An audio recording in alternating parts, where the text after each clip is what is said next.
देश में समान नागरिक संहिता आएगी, यानी सबके लिए एक कानून आएगा। विरोधी कह रहे हैं यूसीसी आ गया तो हिंदू राष्ट्र आ जाएगा, भारत हिंदू राष्ट्र बन जाएगा, एक हिंदू कंट्री बन जाएगा।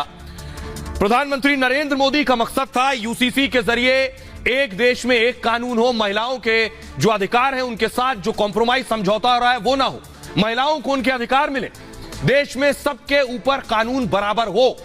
लेकिन विरोधी क्या कह रहे हैं, अगली तस्वीर दिखाइए।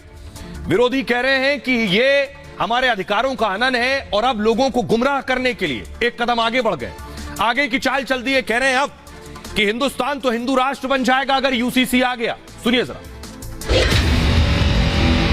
एक घर में परिवार के एक सदस्य के लिए एक कानून हो, परिवार के दूसरे सदस्य के लिए दूसरा कानून हो, तो क्या वो घर चल पाएगा? क्या कभी भी चल पाएगा? क्या फिर ऐसी दोहरी व्यवस्था से देश कैसे चल पाएगा?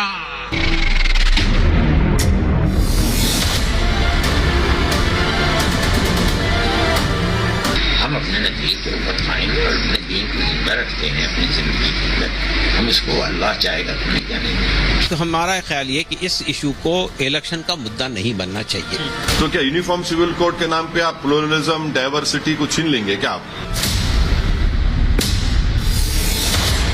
जिस दिन से पीएम मोदी ने एक देश के लिए एक कानून को जरूरी बताया, मुस्लिम संगठनों से लेकर मोदी विरोधी देश को गुमराह करने की मुहिम में लग गए।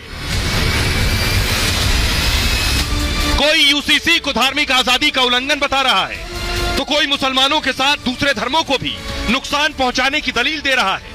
हम सबको अपने अपने मजहब पर अपने रोज़मर्रा की ज़िंदगी में जो अमल करने की आज़ादी है वो आज़ादी बरकरार रहनी चाहिए। लिहाजा मुल्क में किसी भी किस्म का कोई भी यूसीसी की न पहले ज़रूरत थी और न आज है।